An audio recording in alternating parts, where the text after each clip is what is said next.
How about this Bert Kreischer, Rick Glassman thing? Because I thought it was very interesting. This reminded me a little bit, less contentious, but it reminded me a little bit of the episode of Louie where Dane Cook and Louie confront each other. All right. Actually, hold on real quick. Let me get some of these Yes. out of the way. We got some Oh, super okay. chats here. Oh, please, yes. I come buck. It's $2. Mike is a lost kid at the mall when Craig went mute.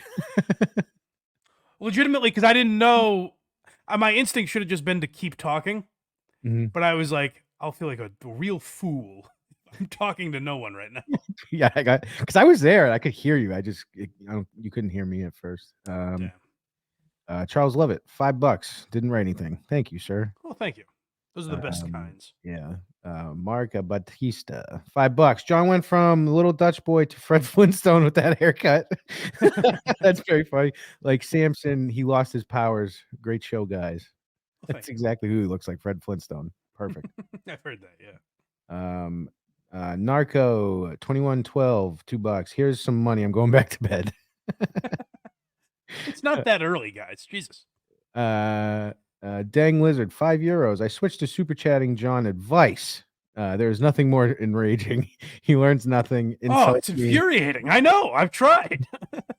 He learns nothing, insults me, and I pay money for that. What the hell is wrong with me? Buddy, we should start a group together to console one another, because I go through the same thing where I'm like, I'm paying this guy money to get annoyed by him. Charles Lovett, $5. The test on Sammy wrote something. The test on Stern was a bit. Let's give the biggest dope the highest score. He will get less than half of one. That was my original speculation, that it would be funny to give John the highest score, so they just lied about that. But I haven't even found audio of that. You probably won't find it. All right. So you want the first bit? This is a movie, correct? Yeah, so I'll set it up a little bit. The Machine is now on Netflix. And have you watched it yet, by the way? I was gonna watch it today, so if the Patriots are getting their shit kicked in, I probably will watch it. All right. Yeah, you're not missing much. It's about what you expect, I would say. I feel like I have to see it at this point, though. So Rick Glassman, I find to be a very funny, interesting guy. I've gotten turned on to him recently. I've listened to a few episodes of Take Your Shoes Off. And oddly enough, he actually reminds me a little of Hack Ride. In the sense that he'll do like animated stuff and little bits throughout the podcast that I feel Hack Ride would appreciate, which is interesting once we get to the end of this. But he's a quirky guy. He's got autism. He talks about that, where like in recent years he's started to kind of realize how he comes off to people and stuff. Like I found his story in general interesting. And sometimes they're very silly on this podcast, and sometimes they get deep, and it's more like a therapy type of thing. And this seemed to be an episode where they were getting a little more deep, because Rick has a bit where early on in his podcast, when he didn't have advertisers, he just made a commercial for his dad's carpet business. Mm-hmm. And it's like a really well done commercial. You would think you would see it on TV, because it's like a cheesy rug store commercial. And it's very well done. And the joke is just kind of that it's cheesy. The Machine ends in the end credits. So like Bert Kreischer's dad in the movie is a carpet sale. He owns a rug store or a carpet store. And the movie ends with Bert and his dad shooting a commercial together for the rug store. And so that's where Rick was like, that's interesting. So he had Bert on to kind of talk this out to see where that came from. And I thought it was an interesting discussion that we'll analyze here. Something happened that to me on surface, and I'm explaining it for audience to understand too, but like something happened where there was something in your movie. I was getting tons of messages, the carpet commercial. I was getting tons of messages saying, oh, that's so cool that Bert paid homage to that, or did you write that, or all these things where it's like people are saying, not that you stole anything, but like, oh, that's your thing, Rick. And I wanted to write back, no, we didn't work on this together, but I felt uncomfortable about it, because I could break it down. It doesn't matter. Maybe we'll get into that. But it's just like, I felt like I don't want to talk about this with other people yet. But it did make me feel like I want to acknowledge it, right? Because I felt bad that like, at least parallel thought, no, it's a coincidence. At the least, I couldn't even say that because I don't know. I wasn't thinking, fuck Bert, this fucking thief. I was thinking, fully being transparent, and this is what I'm talking about, did he take that? Then after I asked that question, I thought, I doubt it. Not no. It was, I doubt it. And if so, was that even Bert? Because I have this rug commercial. I've put it in all my podcasts. I put it in your podcast. I put it in mine with me. But I was also like, Bert doesn't watch his podcasts. Bert doesn't edit it. There's a decent chance Bert's never even seen it. If at all somebody even did take it, I don't know. But what I do know is I want to acknowledge it. There's a great chance that Bert watches his own podcast. If there's one guy that watches his appearances, it might actually be Bert Kreischer. But I know that was like great of Rick to be like, hey, first of all, acknowledge it, but also be like, to be honest with you, my instinct was, did he take it? Probably not, but not definitely not. Like, I think that's kind of ballsy to have that direct conversation, and he's not doing it in a shitty way. He's kind of just being honest, and I think that's very interesting. And I think it would be interesting to have, like, if you saw, you know, people like Amy or Dennis Leary have these conversations that have been accused of stealing jokes. I think that would be interesting. I think that would have helped, like, Carlos Mencia early on if they just had that discussion. Like, I like the way Rick went about it, and I wouldn't have thought. I'll tell you this: I've seen both.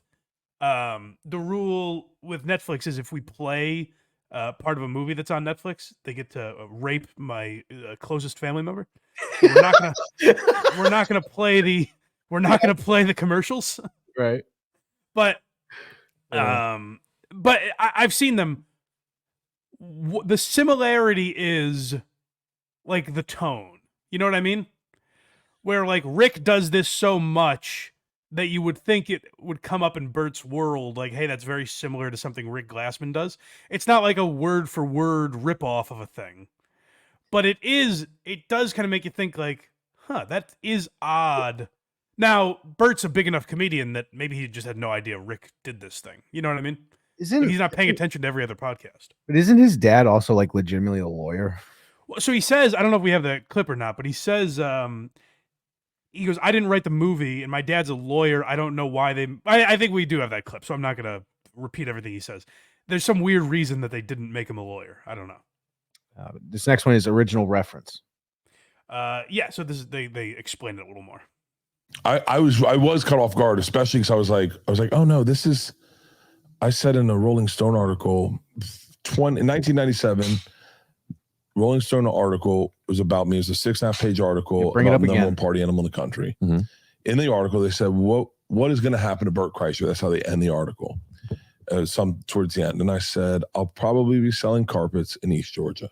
It was just a hookup we had. There was a guy who could get his job selling carpets. I don't mean to like, I'm being serious. I thought this on the right over here. I don't want to mean to like say like that's a bad job because I know your dad sells carpets. Well, but area like, rugs, fine area rugs. Yeah. And I like Rick. I find Rick to be very funny, by the way. Like, he's very good in this. Very funny response, especially when you like. I know what he's saying too. You're like, I'm not trying to insult anyone here. Fine area rugs, actually. But yeah, so it was a reference from that what became Van Wilder Rolling Stone article. I guess Bert said like he would sell carpets, so that's why the writer put it in the movie. I think they explain it a little more in the next clip. so in my default, I was like, I can always get a job selling carpets. Sure. And so And you still can, by the way. If you, the writer took that and put it in and said, I'll just make his dad a carpet salesman. And then, but in the movie or just in the end in the credit movie sequence? So he's a carpet salesman in the movie as well. In the movie, he runs a place called Kreischer Carpets in Southwest Florida. Kreischer's Carpet spelled with a K because it's great branding. There's another joke in there. And so throughout the whole movie, he's a carpet salesman. I don't know. My dad's an attorney. I don't know why they didn't make him attorney. I'm assuming because of legalities. Maybe it was easier to make him a working man. I don't know. I didn't write the script. Mm-hmm. So, and you are correct. I never watched your carpet And the person who wrote the script watched your podcasts and read your articles. I'm assuming I can't speak for him because he is a writer, and I think he's head of the writers guild. There is something that's relevant about this before it gets into a defensive place, which it can be. My feeling was never Bert stole this from me, I want to get him back or call him out for that. My feeling was I just wanted to acknowledge. I wanted to acknowledge it because, and I think I told you this on the phone, there's been a fair amount of things with podcasts in particular that you told me a little bit. This, by the way, this is interesting. People have said this is Andrew Schultz, that Andrew Schultz has started ripping off Rick Glassman, and Rick Glassman has made reference to it in other podcasts. So people kind of thought it was like a joke between the two of them. This is the first time it seemed serious where Rick is like, no, they've stolen shit from me, basically. It's not the first time he's been accused of that either. It's not. But again, this conversation is kind of goes to, it might not be Bert, it's the people that wrote his movie. I think Rick is saying it might not be Andrew, but definitely people on his team have taken some shit. That I have done, and then other people did. Some of it was coincidental. I know at least one of them, because I heard it was what it was. That was they did. It doesn't feel funny because I know that guy, and that guy's pretty quick to call out thievery. But here's the thing, because people are gonna make their implications. It doesn't mean it's the guy. Yeah. Because if your writer, and I'm not saying this hypothetically, if somebody's writer did steal this, you're the face of it. It doesn't mean you did it. I'm not saying it was this guy or this guy. I just know it's somebody in that camp. I just know that part. But it doesn't mean it's the face of it. And that's a tough thing. I like the way Rick approached this because I find these conversations interesting. And I think what you find at the end of the day, like we said about Dane and Louie, is that probably a bit of everything is true, in the sense that maybe someone on Bert's team or Bert himself had seen this, subconsciously suppressed it, and then when they needed the father to have an occupation, there's some tie into carpet salesman, and then, oh, we should make a commercial. Like that just almost comes out subconsciously without you realizing that you saw what Rick was doing. I think there's probably a lot of that goes on in comedy in general, or just completely parallel thinking where one didn't influence the other. But I like conversations like this because I think it exposes that a little more, because we did a joke stealing episode of Why You Laughing, which got heated, as I recall. Yeah. But I think the crux of that argument was, I don't believe that Bert Kreischer, I don't believe Amy Schumer was sitting in a comedy club writing down jokes. Like, that was the accusation about Mencia, and he's the only one I've ever heard that about. I don't believe anyone is sitting in a club writing down jokes like, oh, this really hit, and I think I could turn this into something. Let me jot it down so I don't forget it. I think it always comes out in some subconscious form, and it seems like that's what Rick is trying to get Bert to acknowledge. The thing I found interesting is, like, Bert doesn't really budge in this whole back and forth. He's kind of like, he's not he seems one off put by it. He's not one to deny stuff either. If he gets called out, he's usually like, yeah. He seemed annoyed by this exchange. That's how I took. Maybe I'm reading too much into it, but he seemed annoyed that Rick was calling him out for this. Well, if he was a car salesman and this guy was like, yeah, you're selling a lot of lemons, I think he'd be like, fuck you, dude. That's my business. I guess so. Yeah. You know, Yeah. I'm trying to find something equivalent, but yes, actually, his whole reputation is him being a comic, and you know, I would hate being accused of that shit. Yeah. Goes out to. But it's weird because Bert's not coming out and being like, absolutely. It seems like he's more annoyed that Rick would question him, which I find an odd approach given Bert's general character. You know what I mean? Right. Like, he's generally kind of a fun-loving, silly, he does the laugh and all of that. There was not much of that in this exchange. No, you can see it in his face. He But seems annoyed, yeah. Here they talk about Barstool. Yeah, this was just a little interesting dig at Barstool. I'm guessing this is KFC. I don't know who else would be in Rick's world, so I'm guessing this is something to do with Kevin Clancy. I have this for my sleepover series. I have this animated video game opening. It's intricate. It's beautiful. Shout out to Tom. It's awesome, right? I'm not the first person to ever do retro 8-bit graphic stuff. Yeah. But recently, Barstool did this animated intro for a podcast. Parallel thought, perhaps. Who knows? I wasn't the first to do it. But what I don't like is when people message me when they see my thing, which I've been doing for years, and then their thing that they just didn't be like, I'm ripping off Barstool. And that's where I'm like, fuck that, man. Yeah, but I'm not saying Barstools took it from me, but I do want to be able to acknowledge and say, which, I mean, obviously I'm doing it now, so that was subconscious. I wasn't even thinking I needed to do that, but obviously I did. But my thing is saying, like, because I've done it. I've done this. Yeah. So when I know what he's talking about. What's that? It was like a promo for the Yak in the case race. They did really? they did like a video game version just to promote it. It was a one-off. Yeah, so I think the point he's making is interesting because he's not saying they took it from him. He's kind of addressing, and this is what I say all the time. There's so many comments on every special that comes out now, or every clip on Instagram or whatever. There's comments underneath it like, this was stolen from so-and-so. Right. And it's like, in reality, they both, broached the same topic. Or so, you know what I mean? Like, just because two people talk about fucking jaywalking doesn't mean the bits are the exact same or one was stolen from the other. So that, I think that's what Rick's talking. I find that to actually be interesting because people now are looking for thievery all the time. Like, you see that accusation so much where it's like 99% of the time, the one making the accusation is incorrect, Oh, yeah. Every time, basically. We got to do it. We should probably do it part 2 on the joke stealing. Probably so. I don't know who we didn't cover that we should, but yeah, we could figure it out. Next, we have a level of seriousness here. I don't remember what this is. All right, let's find out. know your dad stole carpet. I did not pay attention. I did not think. I did not think of like. I did not think. Back to the carpet. Yes. Yeah.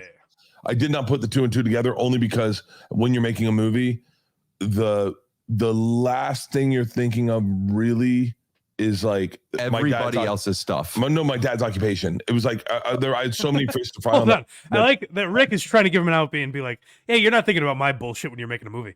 And Bert's like, "No, actually, attention to detail in the film is the last thing I'm thinking about." Here's the thing, though. If that article that Rolling Stone put out did end that way with the carpet salesman, right? That's definitely where they got it from. Oh, that's definitely where they made him a carpet salesman or something. The thing in question is the commercial at the end, where I do think like Rick's being a little the idea that they stole it from him. I think that's a little overly sensitive, and that's kind of what I'm talking about. Is like I like that he's calling him out for it, but 2 people in the world can make carpet commercials, especially when it's been in an article since '97, which was probably a big deal for this movie. Right. And I think Bert kind of addresses that a little bit. No, my dad's occupation. It was like I had so many fish to fry on that my dad's occupation was like, great, cool, whatever. Let's move it forward. There was like one joke, Kreischer Carpets with a K in the movie. It wasn't just the rug thing. It was the tone. I want you to understand. Yeah. I want you to understand how I felt and why I was cool with doing this. It's the same way people are saying to you ripped off Barstool.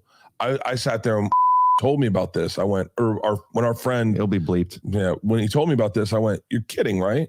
Like, you're joking. When I got your text, I was like, but I messaged you before you called him. I called him right after I got your text. Right. I go, you called him before me. I go, is this a joke? 'Cause I know you were about bits. Right. I go, is this a joke? And he was like, no, it's pretty serious. I went, wait, this is a joke, right?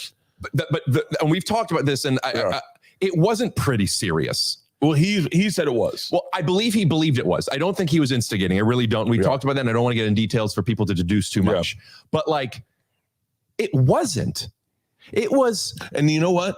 Don't put them side by side, and I'll tell you why. This is an interesting disclaimer that Bert makes. This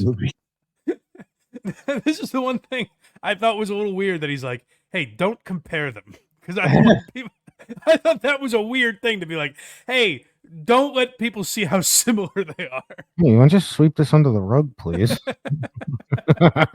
Don't put them side by side. Oh, I'm so looking forward to watching this today. I think you're going to be more astonished by Mark Hamill's performance than anything else. That was the most horrific. I could have told you that before you even saw it. I was like, Mark Hamill's going to suck. Mark Hamill was awful to the point where I can't believe he's in movies. Never mind like a classic film franchise. I can't believe he's an actor. The biggest franchise in movie history, I think. If one of the 2 guys, and I'm not saying Bert was like blew me away with his acting, But if you said only one of these guys has acted before in a major motion picture, I would assume it was Bert, not Mark Hamill. You know, there's a good chance that I like this movie because it's been talked down so much. It can't be as bad as it is in my head. Oh, you'll probably enjoy it. Yeah, probably. Then I'm gonna go watch some Dane Cook special on HBO. Yeah. You'll enjoy it. You know what I mean, people? Don't put them side by side, and I'll tell you why.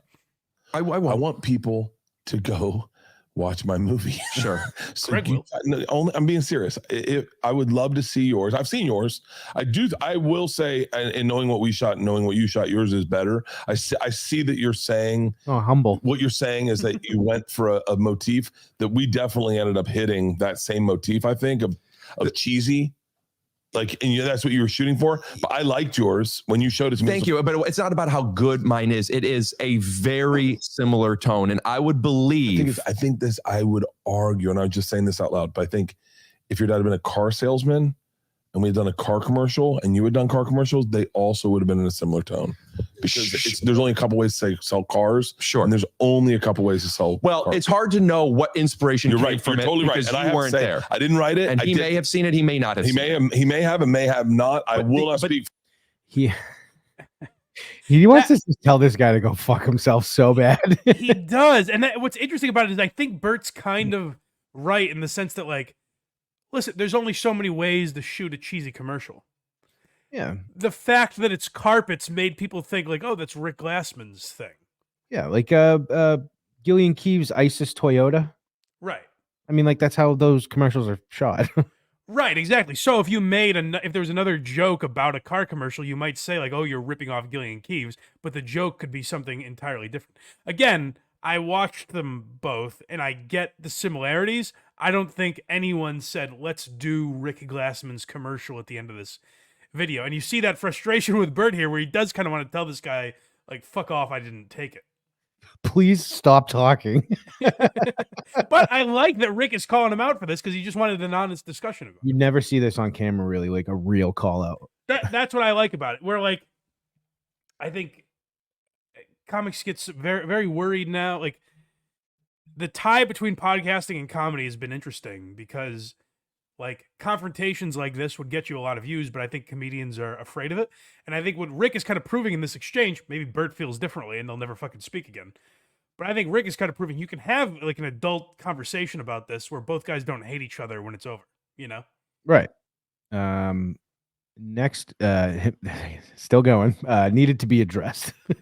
Yeah. It was a long conversation, but I found a lot of interesting points in it. Wanted to make a joke out of it because to me it wasn't about. Also, it's a rug commercial for my dad's. Not even. Well, now it's a real one because they made it, and that's very cool. But the point is, it's a bit in my podcast. I'm not making money off this. This isn't my brand. This isn't like my identity. To me, it wasn't that deep until having this conversation, trying to get you on the phone, and then realizing, maybe something about it felt. Oh, I don't like this. And it was then where I'm like, I think we're going to edit this out. But before editing it out, I wanted, because it's just, it was contextualized. And before I even talked to you, we had everything marked just in case we feel not good about this or you don't, to take it all out. I was going to show you everything. And then once we had the conversation, I'm like, oh, maybe I lacked awareness. Maybe this is, let's have that in person. But even then, and I texted you yesterday, hey, Bert, You said, we don't have to do this if you don't want to do this. And I was like, no, I don't want, look, I'm maybe obliviously so, but I'm like, I want you to feel the best about it. Cause I know I didn't do anything wrong. I felt good after I talked to you. So I go, if whatever makes you feel good, then, and publicly, cause I know that, like, I did not, and I'm being serious. I don't read a ton of comments. I will catch a comment here and there, but I don't go into my comments. I did not see anyone. It's in the extras, so I don't know. It's in the credit sequence. It's in the credit, extras or whatever. It's at the end. I got so many. Yeah, I did not see any. And we were tagged.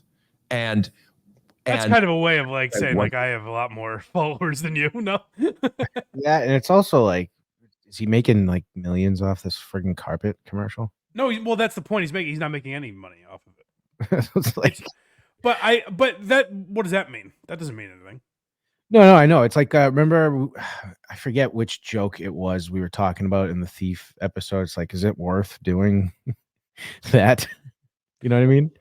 I guess so, but like Rick's point is, it doesn't matter if I'm making money. I don't really care that much, and it might have gotten lost in translation a little bit based on how I clip these. But what Rick's talking about there is there was some exchange where Bert kind of kept blowing Rick off for a while when Rick was trying to ask him about this, and that's when Rick started to think like, ugh, like maybe there is. Oh, yeah, okay. Yeah, like maybe he's avoiding something. Why is he being weird to me now? You know? Yeah. Oh, Justin's comment. He actually didn't pay us, so I'm going to read it. Okay. Whenever Mark Hamill is in a movie that isn't Star Wars or Batman, it's always like, look at Luke Skywalker. Isn't it funny he's not playing Luke right now? Yeah, I've never seen him in anything else, I don't think. But for me, I was like, is this guy an actor? Like, this is rough. Well, he's right too, because I mean, he's awesome as Luke Skywalker, and he's the cartoon voice of the Joker on Batman. Oh, okay. And it's great, but you're not watching him try to Right. move around on camera. Yeah, Mark Hamill's a weird choice. Why not go with an older comic? Didn't we say like? I think it was literally so Bert Kreischer could be like, "Look at his fucking Luke Skywalker's Like Ron White would have played Bert's dad perfectly. That would have been awesome. That would have been so awesome. Writing back was like, I just knew I had to release some stuff. But way more after talking to you, and that's kind of what the thesis of this was, is acknowledging. I realized it wasn't about acknowledging it to these people, which I thought it was. And there is something superficial to that, of wanting to be like, I know it's similar, without throwing you under the bus and without accusing something that I know nothing of. But when I realized after I talked to you, I'm like, that's what I wanted to acknowledge. And pardon me for realizing that. There's one clip I wanted to get to where it seems like Rick gets a little annoyed. It might be the next one. Where are we at here? Yeah, there's 3 left. Oh boy. We got Jay Moore, doing right and irony. Yeah, the Jay Moore thing is interesting because I don't know why certain guys do this, where everyone knows this Jay Moore story, or I should say, not everyone knows the story, but everyone that knows the story knows it's Jay Moore that he's talking about. Yep.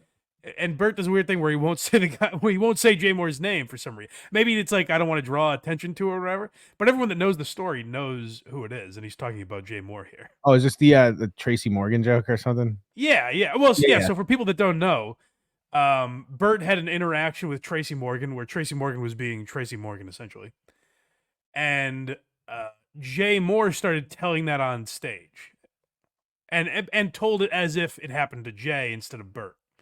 And that caused a real riff in their relationship. And then Bert told that story on Rogan, and then they haven't spoken to each other since. So that's what Bert's talking about here.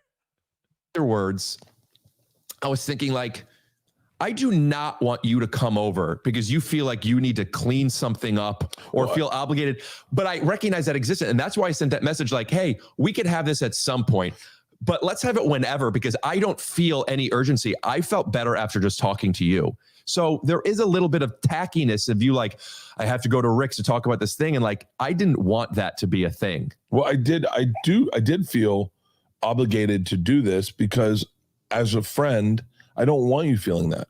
Like, I don't want you, like we talked about this. I've been actually stolen from twice, more times, but twice where I made decisions.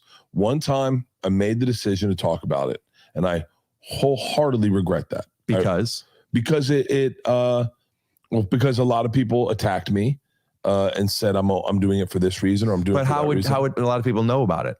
Because I talked about it on Rogan's podcast. With that person? Nope. With Rogan. Right. I said this, and it was very public. And I said, it changed the dynamic of my relationship with that person for the rest of our lives. I have not spoken to that person in person since that date. And I've only texted once to him. I wasn't even text, it was a DM. And so I regret that, because in hindsight, I could have just been the company man and not said a word. And I'll never know what that looked like. I don't know if I'd regret that, but I remember feeling that way. I should have said fucking nothing.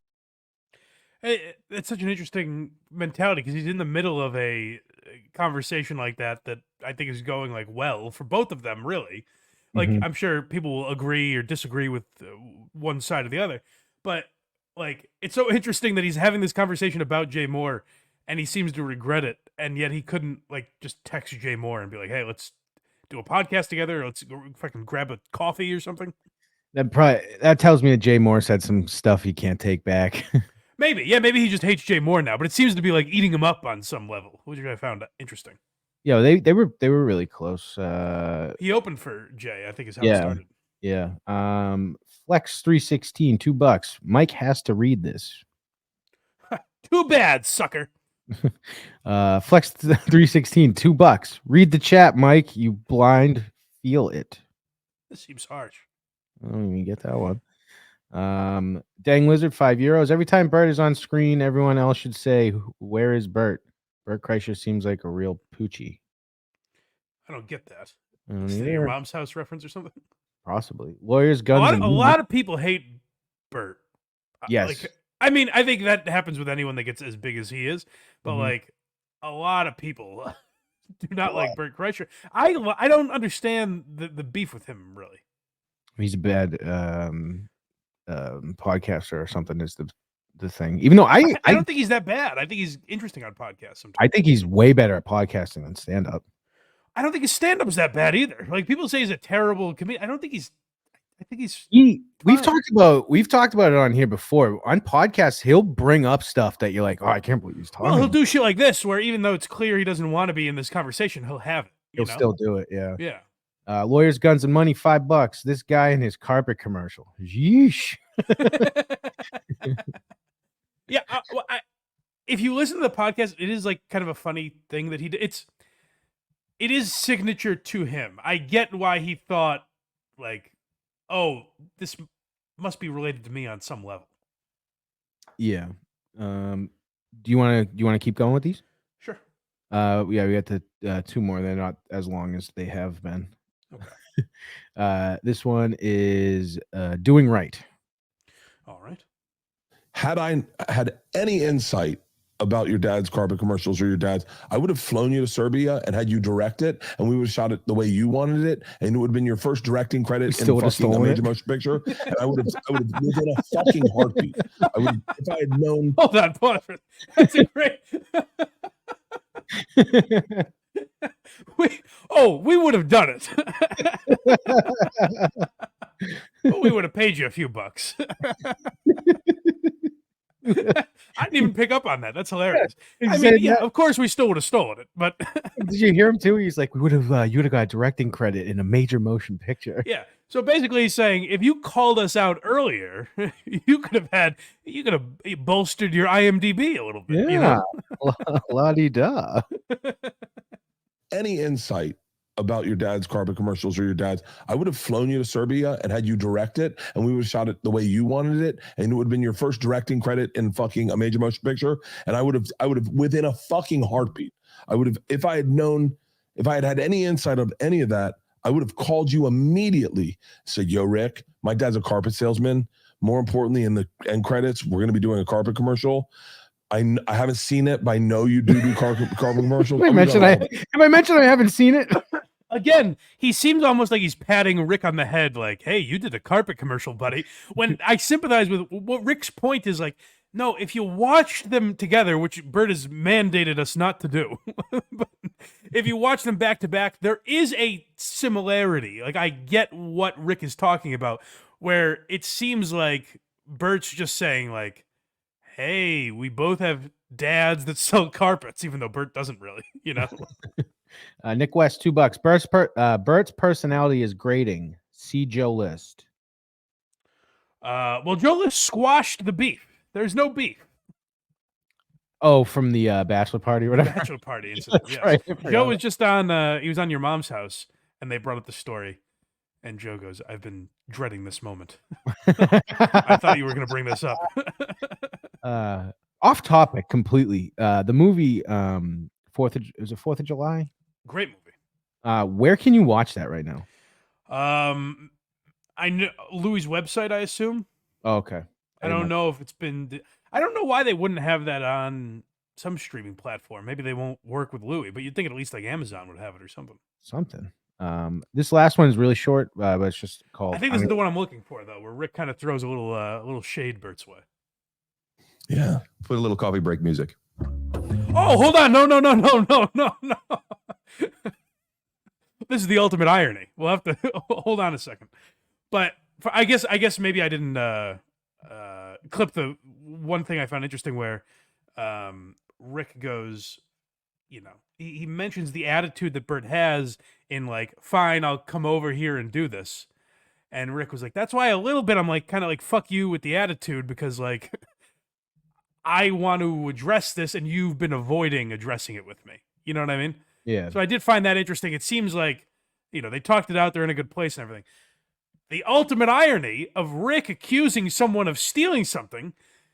Go back, rewind, folks, if you missed the beginning of the show, and watch our intro today. If you've seen any previous episodes, we have a very popular game show host that contributes to this program. Now, the stealing shoe may be on the other foot, it seems. Yeah. Put a little coffee break music.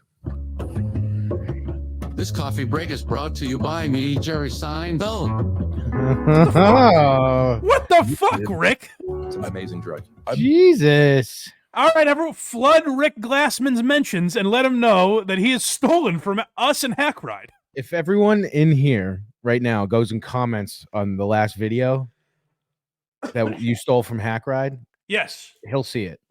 Yes, everyone go to Rick Glassman's Instagram, every social media, whatever social media you use, YouTube, Instagram, Twitter, TikTok. I'm sure he has a TikTok. Go comment on all platforms. You stole from Hack Ride. Let him know. You stole from Hack Ride. Or how about this? Say, what's the deal with stealing from Hack Ride? Yeah. Yes, exactly. Wow. It was like, Right? I gotta be honest, Hack Ride is better. It was a long build-up. I know I made you wait for it. But the ultimate irony is that this son of a bitch has created a very powerful enemy. It was a build-up. It's all build-up. No, I thought that was funny because like I remembered, so I watched that whole episode, and then I remembered after all of it, I was like, wait, didn't he have a Seinfeld thing at the beginning of this? Who the fuck does he think he is? What the hell? We own Jerry. Yeah, he's ours. Yeah. Get your own sitcom star.